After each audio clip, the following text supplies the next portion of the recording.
Good, everyone. I hope you guys have an amazing day. So, what I'm going to do today, I'll talk about responsible AI development lifecycle. This is very important because if you're building an AI product, right, you need to have a development lifecycle, and the development lifecycle should be responsible, right? Now, there are five stages to it, and I will cover each one, and so that you understand, right, what each means. First is the scope, right? So it's like any other project, any other software development project. So we are pretty much scoping the requirements. So what that means is that whether you wanted to build certain functionality and why are you going to do it, the reason behind you going to do it, and are there any challenges associated with it, and do we have any assumptions behind it, right?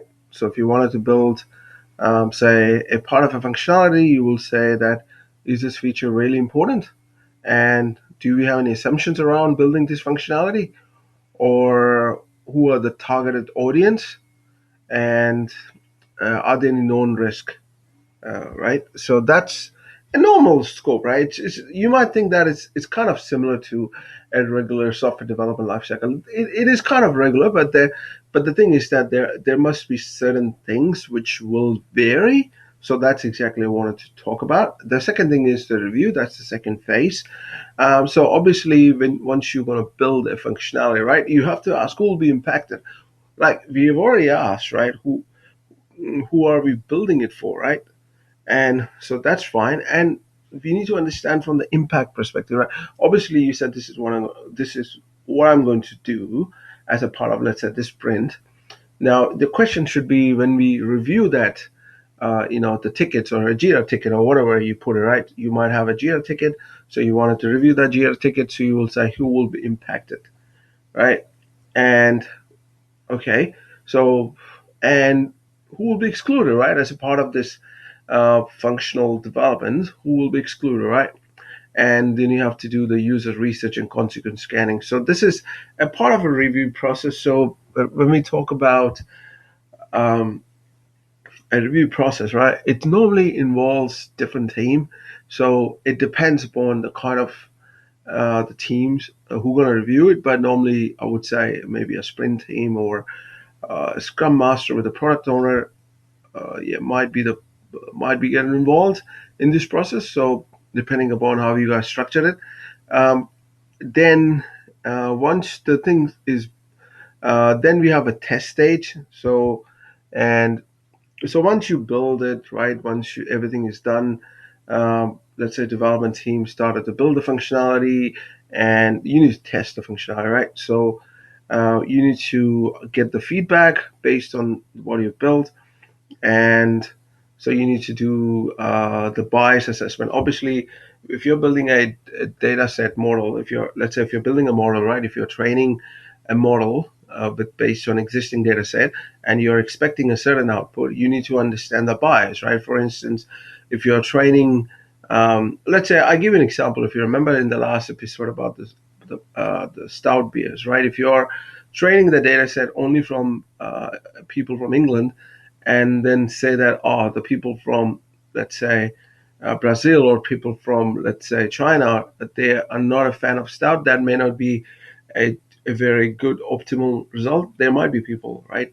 There'll be a huge number of people who might be a fan of stout, right? So if you don't really train that, so you might introduce that bias, right? So that's something you need to factor that into consideration. So once the bias is identified, right, you need to mitigate it.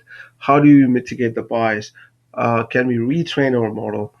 And what's the threshold we can set in place, right? So obviously, since we're talking more from an AI perspective, I'm going to address it more from a machine learning perspective. So you like your input data set, then we have let's say an output data set, right? An output expected result. So if the input data set is kind of a certain, so if the input data set is not diverse enough, right, then there is a huge possibility you might include that risk, right, the bias risk. So how do we mitigate those bias?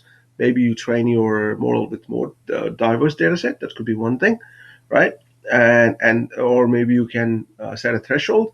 say, below this limit, I don't want any output to be in acceptable format. So let's say I will set the threshold to say 5, and your output is coming up like 4, 3. It's not acceptable. Anything above 5 is acceptable. Something like that, right? Once all this thing is mitigated, obviously mitigation step is very important. You cannot launch a model without mitigating it. You cannot launch a model without removing the bias, or to have a bias to an acceptable standard. That's something you need to work out, right? It's part of a governance process, what you should have in place. And once all those things has been mitigated, you need to launch it, right? Publish maybe new models. So for instance, from a, like you have seen from an Einstein perspective, right? You can create your own model and you can publish it. So this is one thing, right? You can post launch it, you can log it, you can get a community feedback, right? Obviously, the launch and monitor is very important, because how your models are behaving, that's very important to observe. And the best way you can do that is to get the community feedback. The community say, hey, your model is not really great. So that means that you need to work on the retraining it, or work on removing the bias, whichever you do it, right? And also, the one thing you need to understand, right? If you look um, from an Einstein perspective, right? We're just talking about creating a model. We got a model template, so you're going to use it. You're going to train it with the data.